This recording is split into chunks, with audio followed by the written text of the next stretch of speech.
Beer è un prodotto esclusivo Azienda Agricola Pancera, il buon seme, i buoni frutti.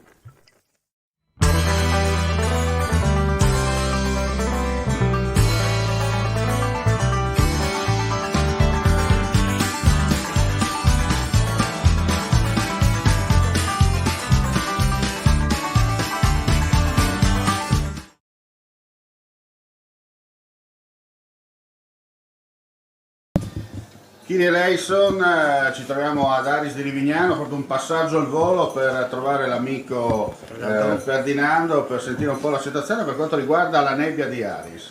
Continua ad andare bene, i ragazzi comprano per i regali alla gente, adesso aspettiamo dicembre che facciamo la raccolta il 21, solstizio d'inverno, e si spera bene. Abbiamo anche già spedito al Claudio Aviano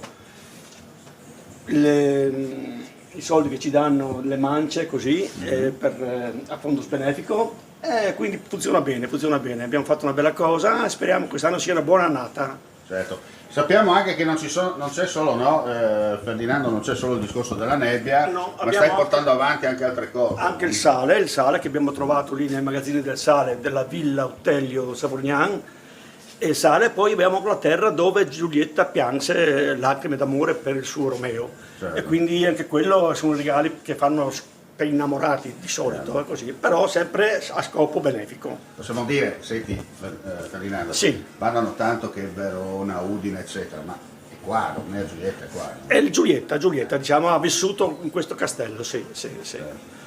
E per quanto riguarda invece il Principato di Aris, cosa ci racconti? Quello sta funzionando molto bene adesso, abbiamo fatto anche una casa vicino che abbiamo messo in tono col giardino di Aris e stiamo facendo tantissime nozze, la Tiziana è sempre in forma e le camere funzionano bene.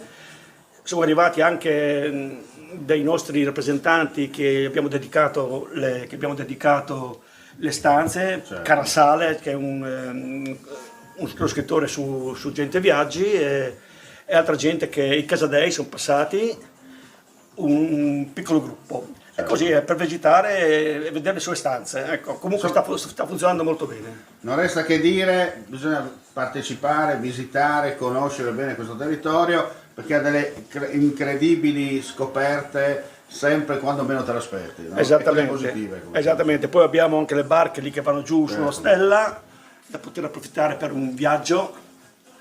E così insomma, Bene. noi vi attendiamo qua anche a bere un bicchiere di vino, perché no? Certo, allora non resta che dire perché suona la campana.